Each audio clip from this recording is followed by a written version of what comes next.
আগামী ৭ ফেব্রুয়ারি থেকে ভারত ও শ্রীলঙ্কায় শুরু হতে যাওয়া আসন্ন আইসিসি টি-20 বিশ্বকাপে গ্রুপ সিতে ছিল বাংলাদেশ। তবে নিরাপত্তাজনিত কারণে ভারতে গিয়ে বিশ্বকাপ খেলতে নাকচ করায় বাংলাদেশকে বাদ দিয়ে তাদের জায়গায় স্কটল্যান্ডকে অন্তর্ভুক্ত করেছে আইসিসি। বাংলাদেশকে বিশ্বকাপ থেকে বাদ দেওয়ার পর এবার বাংলাদেশি সাংবাদিকদের মিডিয়া অ্যাক্রিডিটেশন বাতিল করেছে আইসিসি, যার অর্থ হচ্ছে বাংলাদেশের কোনো সাংবাদিক এবার টি-20 বিশ্বকাপ কভার করতে ভারতে আসতে পারবেন না।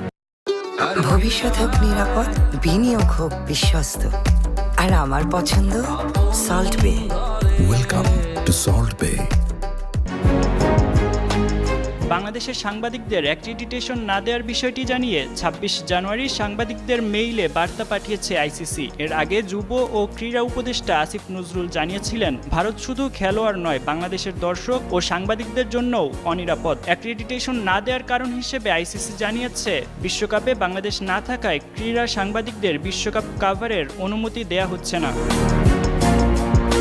এদিকে বাংলাদেশের পাশে দাঁড়িয়ে আসন্ন টি-20 বিশ্বকাপ বয়কটের হুঁশিয়ারি দিয়েছে পাকিস্তানও। আগামী শুক্রবার বা সোমবার চূড়ান্ত সিদ্ধান্ত জানাবে পাকিস্তান ক্রিকেট বোর্ড পিসিবি। তবে সেক্ষেত্রেও রয়েছে নিষেধাজ্ঞার শঙ্কা। বাংলাদেশের পথ ধরে যদি পাকিস্তানও বিশ্বকাপ বয়কট করে, তাহলে আইসিসির নিষেধাজ্ঞার কবলে পড়তে পারে তারাও।